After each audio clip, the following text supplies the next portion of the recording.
Hello, good morning students. थोड़े दिन और सुनना पड़ेगा आपको। चैप्टर 9 कोऑर्डिनेशन कंपाउंड्स, ठीक है ना, फिनिश होने वाला है ये चैप्टर। इतना बोर होने की जरूरत नहीं है। वैसे इस चैप्टर में बोर होने जैसा कुछ है नहीं, कुछ ना कुछ नई नई चीजें आती रहती है, ठीक है। बिल्कुल अलग अलग टॉपिक्स हैं। जैसे अगर मैं ऑर्गेनिक की बात करूं तो ऑर्गेनिक में तो अपन को ये लगता है कि वो ही सेम रिएक्शन, फिर फिजिकल प्रॉपर्टी, फिर अल्कोहल की रिएक्शन, फिर फिनॉल की रिएक्शन, फिर ईथर की रिएक्शन। बट इसमें तो बहुत सारी अलग अलग चीजें आ रही हैं। कभी वीबीटी आ गई, कभी सीएफटी आ गई, कभी आइसोमेरिज्म आ गई, कभी नेमिंग आ गई जो बहुत अलग है, ठीक है। तो अभी जो नेक्स्ट टॉपिक्स आएंगे ना वो भी बहुत अलग अलग है। अब जो वर्नर थ्योरी आएगी वो और भी अलग होगी, ठीक है। उसके बाद में कुछ स्टेबिलिटी कॉम्प्लेक्सेस आएंगे, वो अलग होंगे। बहुत अलग अलग चीजें हैं इस चैप्टर में, बट नई चीजें हैं, इसलिए आपको थोड़ा सा टाइम लगेगा उनको पढ़ने में, समझने में। बट कोई प्रॉब्लम नहीं है, जब आप स्कूल आओगे तब दोबारा इस चैप्टर को अच्छे से रिवाइज कर देंगे। बट ये सोच के मत बैठना, बहुत सारे बच्चे ये सोच के बैठे होंगे कि ठीक है स्कूल जाएंगे तो पढ़ेंगे तो सही, अभी क्यों हम दिमाग खराब करें, अभी हम और कुछ काम कर लेते हैं फोन पे, ठीक है। लेकिन ध्यान रखना, कोऑर्डिनेशन कंपाउंड्स आते ही सब बच्चों से पूछूंगी मैं क्या क्या पढ़ा तुम लोगों ने, क्योंकि जब फर्स्ट टाइम कोई टीचर पढ़ाता है तो बहुत अच्छे से पढ़ाता है और रिवीजन में थोड़ा सा फास्ट हो जाता है, ठीक है ना। तो बहुत अच्छे से पढ़ना है इस चैप्टर को। चलो ज्यादा टाइम वेस्ट नहीं करते हैं। हम किसके बारे में स्टडी कर रहे थे? सीएफटी, ठीक है। क्रिस्टल फील्ड थ्योरी के बारे में हम बात कर रहे थे और उसमें हम क्या पढ़ रहे थे? ऑक्टाहेड्रल जो कॉम्प्लेक्सेस हैं उनके बारे में हम स्टडी कर रहे थे कि ऑक्टाहेड्रल कॉम्प्लेक्सेस जो होते हैं उनमें सीएफटी जो होता है उसकी वजह से कैसे स्प्लिटिंग होती है, किस तरह से हम जो ऑर्बिटल्स हैं उसको कैसे डिवाइड करते हैं, ठीक है। तो स्प्लिटिंग से पहले मैं छोटी सी चीज जो है वो तुम सब लोगों को रिवाइज करवाना चाहती हूँ। हमने कितने टाइप के डी ऑर्बिटल्स पढ़े थे? 5 टाइप के डी ऑर्बिटल्स पढ़े थे। कितने टाइप के? 5 टाइप के। First is D x Y, second is d Y Z, third is D x z या z x, next is D x square minus Y square and next is D Z square. ये जो तीनों orbital थे ये कहाँ थे बेटा? Very good, कहाँ थे? एक्सिस के बीच में थे, बिटवीन द एक्सिस थे, इसलिए इनको अपन ने कौन सी कैटेगरी में डाला था? T2G कैटेगरी में डाला था। D x square minus Y square and D Z square, ये कहाँ थे? एक्सिस के ऊपर थे, ठीक है। अब ये एक्सिस के ऊपर थे तो अपन ने इसको कौन सी कैटेगरी में डाला था? EG कैटेगरी में डाला था, ठीक है। तो ये अपने पास 2 टाइप के कॉम्प्लेक्सेस आ गए, ठीक है। अब देखो अब होगा क्या। देखो आपने जनरली जितने भी कॉम्प्लेक्सेस हैं उसमें आपने ये देखा होगा कि मेटल जो होता है, ठीक है, अपन जैसे मेटल का कॉन्फ़िगरेशन लिख रही हूं मैं, argon then 4s and 3d, ठीक है। जितने भी मेटल्स हैं उसमें आपने जनरली देखा होगा यहाँ इस पे कोई ना कोई चार्ज होता है, ठीक है। और जब यहाँ इस पे कोई ना कोई चार्ज होता है मींस इसमें से कुछ ना कुछ इलेक्ट्रॉन्स निकले हुए होते हैं, ठीक है। यहाँ इलेक्ट्रॉन निकलने का मीनिंग हो गया ऑलमोस्ट जितने भी कॉम्प्लेक्सेस हैं उसमें 4s क्या होता है? 0 होता है। ध्यान से सुनना बेटा, ठीक है। 4s क्या होता है? 0 होता है। 4s 0 होने का मीनिंग 4s में इलेक्ट्रॉन्स नहीं होते हैं, ठीक है। इलेक्ट्रॉन किस में होते हैं? अब सोचो, ये फर्स्ट शेल हो गया, ये सेकंड शेल हो गया, ये थर्ड शेल हो गया और ये फोर्थ शेल हो गया, ठीक है। अब फोर्थ शेल के 4s में इलेक्ट्रॉन्स है ही नहीं, ठीक है। अब इसमें इलेक्ट्रॉन नहीं है तो फिर ये शेल भी नहीं होगा, ये लो हट गया ये शेल, ठीक है। अब जो आउटर मोस्ट शेल होगा वो कौन सा शेल होगा? थर्ड शेल होगा। और थर्ड शेल में अपने पास कौन सा ऑर्बिटल है? 3D। मीन्स अब अपना आउटर मोस्ट ऑर्बिटल कौन सा है? 3D है, ठीक है, बिकॉज 4s तो हट गया ना। अब आउटर मोस्ट ऑर्बिटल कौन सा है अपना? 3D। ये मैं किसकी बात कर रही हूँ बेटा? मेटल की बात कर रही हूँ। अब कौन आ रहा है इस मेटल के पास? लिगेंड आ रहा है। ये 3D में क्या है? इलेक्ट्रॉन्स प्रेजेंट है 3D में, कितने भी हो सकते हैं, ठीक है, 3D1, 3D2, 3D3, 4, 5 कितने भी हो सकते हैं, ठीक है। अब कौन आ रहा है बेटा? लिगेंड आ रहा है, ठीक है। अब ये जो लिगेंड आ रहा है वो कैसे आ रहा है? वो अपने इलेक्ट्रॉन लेके आ रहा है ना। वो लिगेंड अपने इलेक्ट्रॉन लेके आ रहा है और किसको डोनेट कर रहा है? मेटल को डोनेट कर रहा है। ध्यान से सुनना बेटा ये बात। जब ये लिगेंड अपने इलेक्ट्रॉन किसको डोनेट कर रहा है? मेटल को डोनेट कर रहा है। आपको पता है लिगेंड किसको लेकर आ रहा है? इलेक्ट्रॉन को लेकर आ रहा है।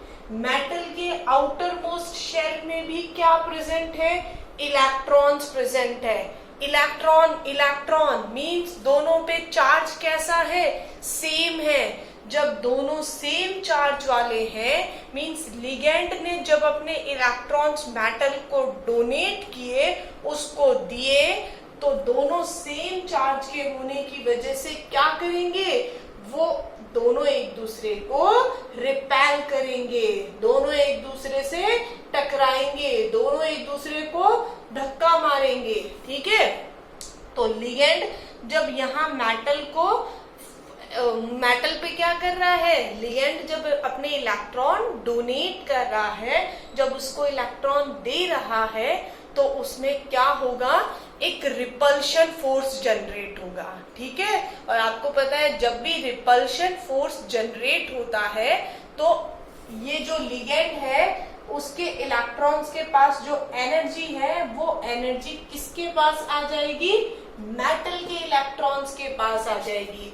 और जब भी कोई इलेक्ट्रॉन एनर्जी को क्या करता है बेटा? गेन करता है। तो सिंपल सी चीज है, जब भी इलेक्ट्रॉन एनर्जी को गेन करेगा तो वो उस एनर्जी को लेकर कहाँ चला जाएगा? वेरी गुड, ऊपर चला जाएगा, एक्साइटेड स्टेट में चला जाएगा, हायर एनर्जी लेवल्स में चला जाएगा। समझ आई बात? अब बात आती है कि यहाँ ये जो डी ऑर्बिटल्स है, ये पूरा डी ऑर्बिटल बोला ना मैंने, तो पूरे डी ऑर्बिटल में तो कितने होंगे? 5 ऑर्बिटल्स होंगे। अब 5 में से कितने कैटेगरी अभी अपन ने बात की थी? 2 कैटेगरीज। कौन कौन सी? एक ऑन द एक्सिस और एक बिटवीन द एक्सिस, ठीक है।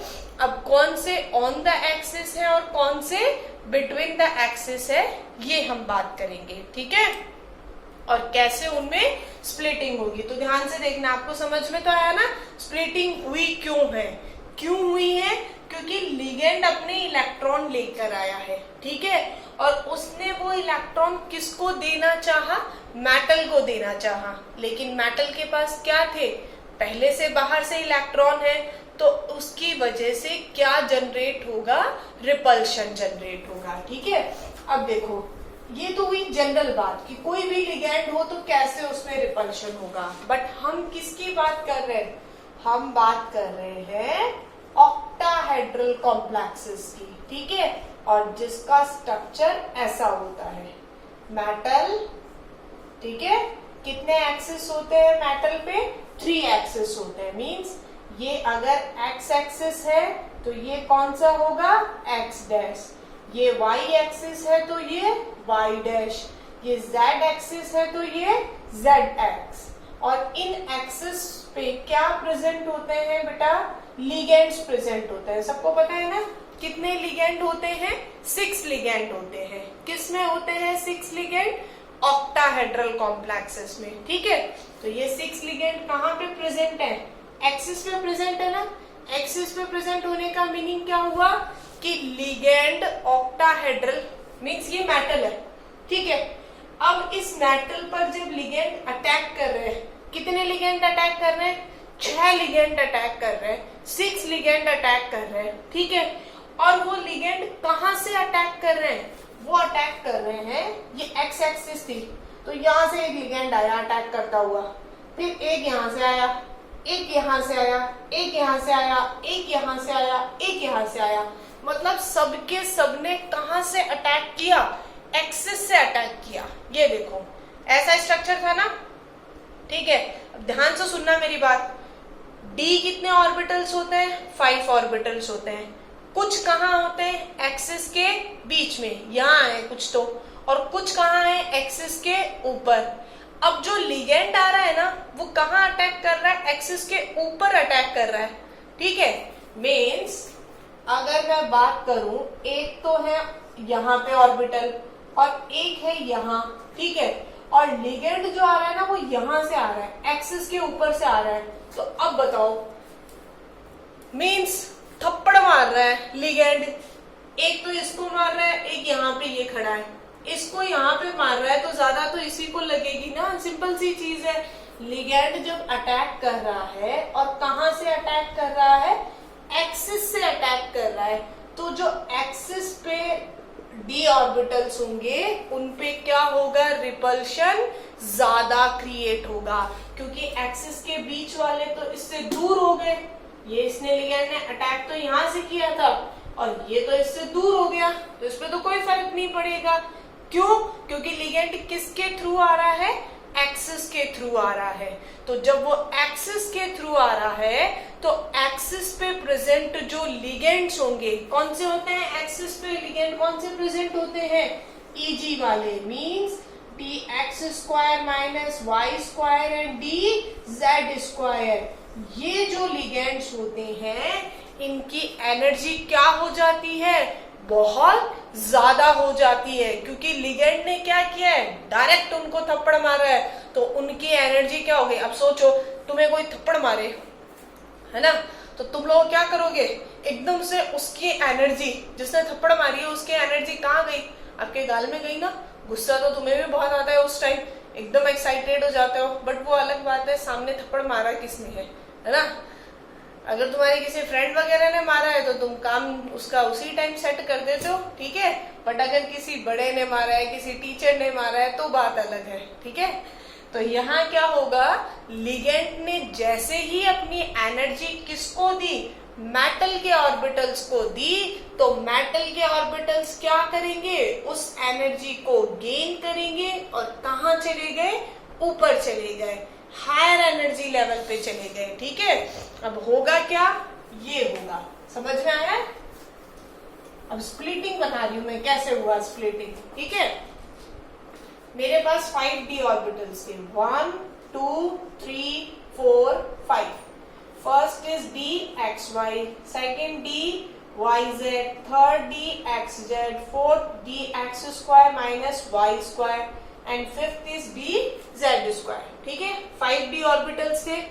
लिगेंड ने इन पे जैसे ही अटैक किया, कहां से आ रहा है लिगेंड, वेरी गुड, एक्सिस के थ्रू आ रहा है। एक्सिस पे कौन से ऑर्बिटल्स है, ये वाले दोनों, D x square minus Y square and D Z square. इनको डायरेक्ट थप्पड़ मारा उसने, डायरेक्ट मारा मतलब उसकी एनर्जी क्या हो गई, ज्यादा हो गई। एनर्जी ज्यादा हो गई तो वो कहाँ चले गए, वो चले गए ऊपर। कौन गए ऊपर, D x square minus Y square and D Z square, जिनको अपन कौन से ऑर्बिटल्स बोलते हैं, ईजी ऑर्बिटल्स बोलते हैं। बाकी जिनको उसने छेड़ा ही नहीं था, जो कहाँ थे, एक्सिस के बीच में थे, ठीक है, उनकी एनर्जी क्या हो गई, वो जो ऊपर गए हैं उनको बैलेंस करने के लिए उसने क्या की, उन बाकी तीन ने क्या किया, अपनी एनर्जी को रिलीज किया, ठीक है। और एनर्जी को रिलीज करके कहाँ आ गए, वो नीचे आ गए, यहाँ आ गए। ये कौन से है नीचे, D x Y, D Y Z, D x Z, जिनको अपन क्या बोलते हैं, T2G ऑर्बिटल्स। तो ये T2G ऑर्बिटल्स तो कहाँ चले गए, नीचे चले गए। ये EG ऑर्बिटल्स कहाँ चले गए, ऊपर। इसको ही बोलते हैं क्या, D ऑर्बिटल्स की स्प्लिटिंग। डी ऑर्बिटल्स क्या हो गए, स्प्लिट हो गए, टू पार्ट्स में डिवाइड हो गए, ठीक है। और अब ये जो टू पार्ट्स में डिवाइड हुए हैं वो कैसे हुए हैं, समझ आ गया ना आपको। ये ऊपर क्यों गया और ये नीचे क्यों आया, सब बच्चों को समझ में आया या नहीं आया। ये डायग्राम ही है बस। CFT का जो मीनिंग है ना, जो मैंने इतना 3-4 लेक्चर्स में अपन बात कर रहे थे कैसे हुआ क्या हुआ, वो ये डायग्राम है बस, कि ये जो डी ऑर्बिटल्स हैं वो कितने पार्ट में स्प्लिट हो जाते हैं, टू पार्ट्स में स्प्लिट हो जाते हैं। First is EG, second is T2G, ठीक है। EG ऊपर क्यों गया, EG ऊपर इसलिए गया क्योंकि लिगेंड ने अटैक कहां से किया था, लिगेंड ने अटैक किया था एक्सिस के थ्रू, ठीक है। तो जो एक्सिस पे ऑर्बिटल्स थे वो कहां चले गए, ऊपर चले गए, क्योंकि उनपे रिपल्शन ज्यादा लगा, ठीक है। और जो एक्सिस के बीच में थे वो कहां आ गए, वो नीचे की तरफ आ गए, क्योंकि उनकी एनर्जी कम थी, ठीक है। अब देखो ये जो इनका जो डिफरेंस है, इन दोनों यहां से लेके यहां तक ये जो स्प्लिटिंग हुई है, इसका ये जो डिफरेंस है, इसको अपन किससे रिप्रेजेंट करते हैं, डेल्टा O, और इसको बोलते हैं CFSE। क्या बोलते हैं इसको, CFSE, crystal field stabilisation energy. क्या बोलेंगे इसको, क्रिस्टल फील्ड स्टेबलाइजेशन एनर्जी, ठीक है। ये crystal field splitting energy means जब स्प्लिटिंग हुई तो ये जब ऊपर गए, ठीक है, तो ये ऊपर गए तो इनको बैलेंस करने के लिए ये नीचे वाले नीचे आ गए, मीन्स ये एनर्जी गेन करके ऊपर गए और इन्होंने क्या किया, एनर्जी को रिलीज किया और कहाँ आ गए, नीचे आ गए। तो बैलेंस करने के लिए ये जो गैप था इसको अपन ने क्या बोला, delta O, sorry O word जो है वो सॉरी जो O वर्ड है वो किसको रिप्रेजेंट कर रहा है, ऑक्टाहेड्रल को रिप्रेजेंट कर रहा है, ऑक्टाहेड्रल कॉम्प्लेक्सेस को रिप्रेजेंट कर रहा है, ठीक है। अब यहाँ जो इसका जो गैप होता है ना, इसमें क्या होता है, देखो ये नीचे आता है 2/5 पार्ट से और ये ऊपर कितने से जाता है, 3/5 पार्ट से। मीन्स इसका अगर अपन सम देखें तो ये कितने के इक्वल आएगा, 1 के इक्वल आएगा। 2/5 एंड 3/5 कितना इक्वल हो गया, 1। मीन्स ये जब नीचे जाता है तो कितने पार्ट से नीचे जाएगा, 2/5 पार्ट से नीचे जाएगा, और ये ऊपर कितने से जाएगा, 3/5 पार्ट से, ठीक है। अब नेक्स्ट टॉपिक आता है कि इसमें अपन इलेक्ट्रॉन फिल कैसे करते हैं, ये एनर्जी क्या होती है। इसके अलावा एक एनर्जी होती है पेयरिंग एनर्जी, उसको क्या बोलते हैं, ठीक है। तो ये जितने भी ये जो टॉपिक है ये अपन नेक्स्ट लेक्चर में डिस्कस करेंगे, क्योंकि ये थोड़ी सी नई चीजें आ रही हैं, इसलिए मैं चाहती हूँ कि तुम लोग धीरे धीरे इन चीजों को पढ़ो, अच्छे से समझ के पढ़ो, ज्यादा जल्दी नहीं है अपने, ठीक है। तो आज तो तुम लोग सिर्फ इतनी चीज ध्यान रखोगे, ठीक है। आपने एक चीज और नोटिस की होगी, अगर आप बुक में देखोगे तो आपको मिलेगा कि पहले आपके ये डी ऑर्बिटल्स थोड़े नीचे हैं इस तरह से एनर्जी पे, फिर वो थोड़े से और ऊपर गए हैं, फिर उनमें स्प्लिटिंग हुई है, ठीक है। तो ये आप चीज लिखना चाहो तो भी ठीक है, नहीं लिखना चाहो तो भी कोई खास बात नहीं है, ठीक है। ये जो डी ऑर्बिटल्स होते हैं जब इनकी स्प्लिटिंग नहीं हुई होती है तब इनकी सबकी एनर्जी कैसी होती है, सेम होती है, ठीक है। और इनको अपन क्या बोलते हैं, डीजनरेट डी ऑर्बिटल्स। क्या बोलेंगे, डीजनरेट। डीजनरेट का मीनिंग क्या हुआ, जिनकी एनर्जी कैसी है, सेम है, ठीक है। जो सेम एनर्जी लेवल पे है उसको बोलेंगे डीजनरेट डी ऑर्बिटल्स, ठीक है।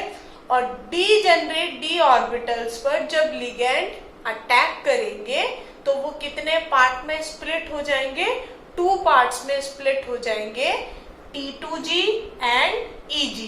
EG वाला कहाँ गया, ऊपर गया। EG वाला ऊपर क्यों गया, क्योंकि EG वाले पे अटैक डायरेक्ट हुआ था, ठीक है। T2G वाला नीचे क्यों गया? क्योंकि उस पे अटैक डायरेक्ट नहीं हुआ था। EG वाले की एनर्जी ज्यादा थी इसलिए वो ऊपर गया। T2G वाले ने क्या किया? इसकी एनर्जी को बैलेंस करने के लिए वो नीचे शिफ्ट हो गया। ठीक है, कितने पार्ट से ऊपर गया? ये 3/5 पार्ट से। ये कितने पार्ट से नीचे आया? 2/5 पार्ट से। इन दोनों के बीच में ये जो डिफरेंस है इसको अपन ने किससे रिप्रेजेंट किया? CFSE, crystal field splitting energy, या फिर क्रिस्टल फील्ड स्टेबलाइजेशन एनर्जी, जिसको अपन ने किससे रिप्रेजेंट किया? डेल्टा O से। ठीक है, डेल्टा O की यहाँ O किस चीज को रिप्रेजेंट करता है? O रिप्रेजेंट करता है बेटा ऑक्टाहेड्रल कॉम्प्लेक्स को। एक छोटी सी चीज और है वो भी देख लो। ये जो 1D डेल्टा O है ये किसके इक्वल होता है? 10DQ के। ठीक है, जैसे मीटर, सेंटीमीटर, किलोमीटर, ग्राम, उनमें रिलेशन होता है ना, वैसे ही यहाँ इसकी ये यूनिट है। डेल्टा O जो होता है ना वो DQ, ये भी एक यूनिट है इस गैप की। इनमें ये रिलेशन होता है 1 delta O is equals to 10 DQ। 1 delta O is equals to क्या होता है? 10 DQ। तो अगर हम DQ में देखें ना तो DQ में क्या होगा? ये जो गैप होगा ये होगा 4 DQ, और जो ऊपर वाला गैप है वो कितना होगा? 6 DQ। ठीक है, कितने बाई पार्ट से? 2/5। डेल्टा O के रेस्पेक्ट में देखें ना अपन तो ये पार्ट कितना होगा? 2/5। ऊपर वाला पार्ट कितना होगा? 3/5। बट DQ में देखें तो नीचे वाला पार्ट कितना होगा? 4 DQ, एंड ऊपर वाला जो पार्ट होगा वो क्या होगा? 6 DQ से स्प्लिट होगा। ठीक है, अब ये DQ क्या है, डेल्टा O क्या है, वो अपन नेक्स्ट वीडियो में और अच्छे से देख लेंगे। ठीक है, और नेक्स्ट वीडियो में हम बात करेंगे किसके बारे में? टेट्राहेड्रल कॉम्प्लेक्सेस के बारे में। ठीक है, ऑक्टाहेड्रल कॉम्प्लेक्सेस के बारे में हमने पढ़ लिया। ओके।